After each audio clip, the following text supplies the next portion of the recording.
और ईरान ने तो अब यहां तक अलल ऐलान कह दिया है कि मिडिल ईस्ट में यानी मशरिक़ वुस्ता में जहां भी अमेरिका के सैन्य ठिकाने हैं, अमेरिका के फौजी अड्डे हैं, उसे ईरान नेस्त और नाबूद कर देगा। और इस बीच एक बड़ी खबर सामने आई है। ईरान ने नए सुप्रीम लीडर मुस्तफा खामनेई का पहला इंटरनेशनल कांटेक्ट रूस के राष्ट्रपति रूस के सदर व्लादिमीर पुतिन से हो सकता है। और यह बातचीत फोन पर या आमने सामने की बैठक के रूप में हो सकती है। जी हां, जिस तरह से इससे पहले की रिपोर्ट्स में भी हमने दावा किया था कि मुस्तफा खामनेई दरअसल अपने वालिद यानी ईरान के साबिक supreme leader ayatollah Ali Khamenei के जनाजे में किसी वजह से नहीं शामिल हो सके थे या सिक्योरिटी के चलते वो शामिल नहीं हुए थे जनाजे में। लेकिन अब यह बहुत बड़ी खबर निकलकर सामने आ रही है कि मुस्तफा खामनेई अब ईरान में एक्टिव हो रहे हैं। सिर्फ ईरान नहीं बल्कि आलमी तौर पर वो एक्टिव हो रहे हैं। और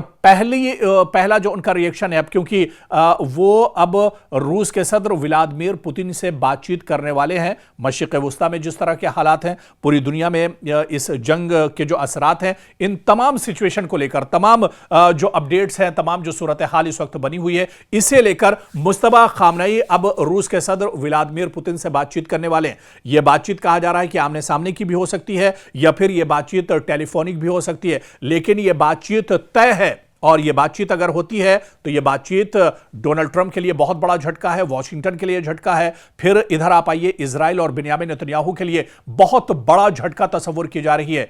तो